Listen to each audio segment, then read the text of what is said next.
बंगाल के लोगों की पूरी रात जगकर कटी। टीएमसी कार्यकर्ताओं ने स्ट्रांग रूम की रात भर रखवाली की, कहीं कोई परिंदा न पर मार सके, इसकी पूरी कोशिश हुई। लेकिन सोचिए, पश्चिम बंगाल एक ऐसा राज्य साबित हुआ है जहां बीजेपी के भी नेता जो हैं वो स्ट्रांग रूम की रखवाली करते नजर आए। और इसी वजह से सोचिए, केंद्र में बीजेपी की सरकार है, बंगाल में ममता बनर्जी की सरकार है। बहुजन नेताओं के लिए बहुत कुछ छुपा हुआ है। ममता बनर्जी जहां राज्य के पदाधिकारियों की डिमांड कर रही हैं, वहीं अमित शाह और नरेंद्र मोदी को, बीजेपी को राज्य के अधिकारियों पर बिल्कुल भरोसा नहीं है। उन दोनों की कोशिश है कि केंद्र के जो कर्मचारी हैं वो वहां पर इलेक्शन ड्यूटी करें। इसीलिए paramilitary forces, 2.5 lakh paramilitary forces लगाए गए थे। साथ ही अब केंद्रीय चुनाव आयोग ने सारे पर्यवेक्षक जो हैं वो केंद्रीय कर्मचारियों को बनाया है। इतना ही नहीं, 400 अधिकारी चुनाव आयोग ने अपने कहने के हिसाब से बदले। 90 लाख लोगों के वोट काटे गए। उसके बावजूद क्या होगा किसी को पता नहीं है। पूरे देश की नजर बंगाल पर है। अब जैसा कि मैंने कहा, आरएसएस है केंद्र में, जनरल कैटेगरी के अधिकारियों का, जनरल कैटेगरी के लोगों का ज़्यादातर समर्थन जो है वो बीजेपी को मिलता है, तभी तो बीजेपी केंद्रीय कर्मचारी पर भरोसा करती है। वहीं राज्य सरकार जो है वो ममता बनर्जी के कंट्रोल में था, अब तो फिलहाल उनके कंट्रोल में नहीं है, क्योंकि जब चुनाव अधिसूचना जारी होती है तो वो चुनाव आयोग के कंट्रोल में होता है। सोचिए, बहुजन दलों के साथ और बहुजन नेताओं के साथ क्या होता होगा। अगर कोई लालू यादव, मायावती जी, अखिलेश यादव या शिबू सोरेन, हेमंत सोरेन या कोई स्टालिन मुख्यमंत्री बन जाता है, तो क्या वहाँ जनरल कैटेगरी के जो जातिवादी सोच के जो कर्मचारी अधिकारी होंगे वो कॉपरेट करते होंगे? और अगर कॉपरेट नहीं करते हैं, इसका तो साफ मतलब है कि ममता बनर्जी राज्य सरकार पर भरोसा कर रही है, जबकि वो भी जनरल कैटेगरी की हैं। केंद्र सरकार जो है उसमें भी जनरल कैटेगरी की सरकार है, आरएसएस जनरल कैटेगरी की सरकार चलाती है, और इनको भरोसा नहीं है राज्य सरकार के कर्मचारियों पर। मतलब केंद्र सरकार को राज्यों पर भरोसा नहीं है और राज्य सरकार को केंद्र पर भरोसा नहीं है। उसी तरह से बहुजन नेताओं को दोनों जगह से वो भरोसा कैसे करते हैं। सोचिए, अभी एक मामला क्या आया, स्वर्णकांता शर्मा जज हैं दिल्ली हाई कोर्ट में, वो आरएसएस के कार्यक्रम में जाती हैं। अरविंद केजरीवाल ने ये आरोप नहीं लगाया कि वो बीजेपी के कार्यक्रम में जाती हैं, उन्होंने आरोप लगाया कि आप आरएसएस के वकीलों के कार्यक्रम में जाती हैं, इसलिए हम आपके कोर्ट में ये केस नहीं सुनेंगे। सवाल है कि आरएसएस से क्या प्रॉब्लम है। इसका मतलब यह है, क्या इस सरकार को आरएसएस से जुड़े लोग संचालित करते हैं? ये बड़ा सवाल अरविंद केजरीवाल उठा रहे हैं। तो अमित शाह, नरेंद्र मोदी को राज्य सरकार पर भरोसा नहीं है, राज्य सरकार को केंद्र सरकार पर भरोसा नहीं है, और इसीलिए अखिलेश यादव ने कहा है उनको तो ईवीएम पर ही भरोसा नहीं है। तमाम बहुजन समाज के लोगों को ईवीएम पर भरोसा नहीं है। आप देखेंगे तो जनरल कैटेगरी के ज़्यादातर लोग ईवीएम के पक्ष में दिखाई देंगे, लेकिन ज़्यादातर दलित, पिछड़े, किसान, आदमी, अल्पसंख्यक जो हैं वो ईवीएम के खिलाफ दिखाई देते हैं। मैं इसलिए बार बार कह रहा हूँ कि ये जाति प्रधान देश है। यहाँ आप किस जाति से हैं, किस धर्म से हैं, ये बड़ा मैटर करता है, चाहे वो चुनाव हो, चाहे शादी ब्याह हो, चाहे उठना बैठना हो। और ये बात बहुजन समाज के नेताओं को, बहुजन दलों को भी समझना पड़ेगा। सोचिए कि ममता बनर्जी जो खुद जनरल कैटेगरी से हैं, लेकिन उनको केंद्र के सरकार पर भरोसा नहीं है और केंद्र के सरकार को ममता बनर्जी पर भरोसा नहीं है, तो बहुजन दलों के साथ और बहुजन नेताओं के साथ क्या होता होगा।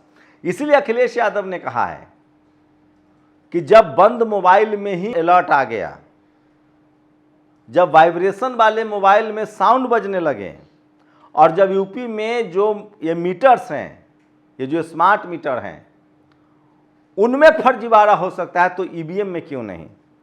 तो कर्मचारियों को लेकर भी अब शक जताए। हम नहीं कह रहे हैं, हमको कहने पर आप गुस्सा होते थे, अब तो सोचिए, अब तो सरकारें कर रही है। ममता बनर्जी को केंद्र सरकार पर भरोसा नहीं है, वो तो हाई कोर्ट भी गई, सुप्रीम कोर्ट भी गई कि केंद्रीय कर्मचारी को क्यों रख रहे हैं। केंद्र सरकार को पैरामिलिट्री फोर्स तैनात करना पड़ा, उनको बंगाल पुलिस पर भरोसा नहीं है। वोटिंग के दिन उनको बंगाल के कर्मचारी पर भरोसा नहीं है, वो खुद केंद्र के कर्मचारी रखना चाह रहे हैं। तो मैं कह रहा हूं कि एससी, एसटी, ओबीसी किस पर भरोसा करें। उसके न तो राज्य में है न केंद्र में है, तो ईवीएम पर भी भरोसा नहीं करता है। लेकिन सवाल है कि ये बात हम बोल नहीं सकते हैं, कह नहीं सकते हैं, क्योंकि चपरासी से लेकर चीफ जस्टिस तक बहुजन समाज के लोग ही नहीं हैं। SIR में सबसे ज़्यादा किनके नाम करते हैं? इन सबके बावजूद सवाल है कि इस चुनाव में क्या होगा। ममता बनर्जी पर पूरे देश की नज़र है, बंगाल के नतीजे पर पूरे देश की नज़र है। 5 राज्यों के चुनाव है, लेकिन पूरे देश की नज़र बंगाल पर है कि वहाँ क्या होगा।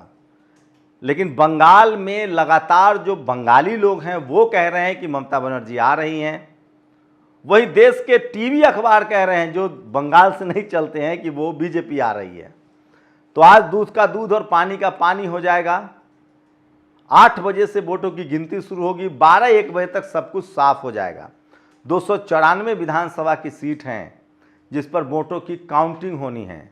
तो कल जब कोई SC ST OBC की पॉलिटिकल लीडरशिप और उनके मुख्यमंत्री कहे कि हमको जनरल अधिकारियों पर भरोसा नहीं है, तो चौंकने वाली बात नहीं होगी। और ऐसा हुआ भी है। रिजर्वेशन के मुद्दे पर एक लोकेंद्र गुर्जर ने सुप्रीम कोर्ट से कहा कि हमें जनरल जज मत दीजिए, हमें OBC का मामला है तो SC ST या फिर अल्पसंख्यक जज दे दीजिए। उसके बाद उन पर जुर्माना लगा था, वो बड़ा राष्ट्रीय मुद्दा बना था। तो धीरे धीरे ही सही लोगों की सामाजिक राजनीतिक समझ बढ़ रही है, लेकिन सबसे जरूरी है कि ट्रांसपेरेंसी लाया जाए। सवाल है कि एक चुनाव आयोग तब भी था जब लालू यादव सत्ता में थे, तब TN सेशन आए, क्या क्या नहीं किया गया, मायावती जी से हाथियां ढकवा दी गई। उसी तरह की शक्ति सबके साथ नहीं होती है। जो शक्ति ममता बनर्जी के साथ हुई, ममता बनर्जी जब बंगाल में है, वही असम में नहीं हुआ। जो शक्ति तमाम जो गैर सवर्ण दल हैं, जो गैर सवर्ण मुख्यमंत्री होते हैं, नेता होते हैं, गैर बीजेपी वाले दल होते हैं, उनके पक्ष में इस तरह के व्यवहार नहीं होते हैं। ये दुनिया देख रही है। और टीवी अखबार तो इसमें सबसे ज़्यादा वास्ट नज़र आते हैं। टीवी अखबार अब पूरी तरह से बीजेपी RSS के पक्ष में हवा बनाते दिखते हैं। वो न्यूट्रल रहने की भी कोशिश नहीं करते हैं।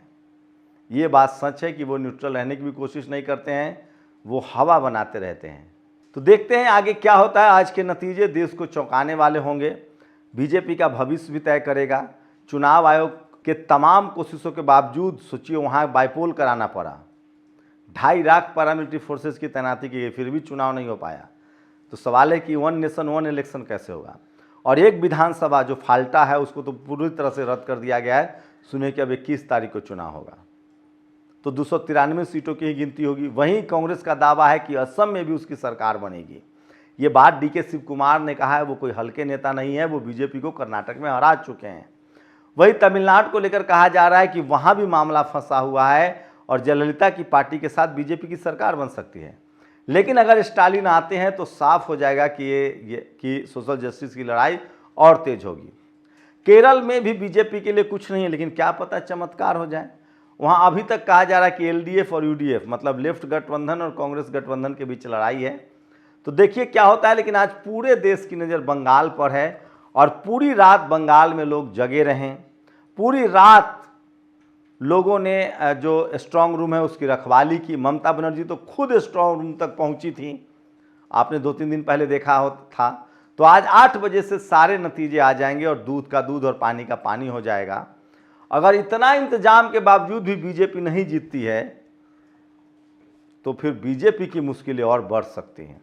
ये बड़ा सवाल है, क्योंकि ममता बनर्जी ने कहा है कि हम इस सरकार को 2026 में गिरा देंगे।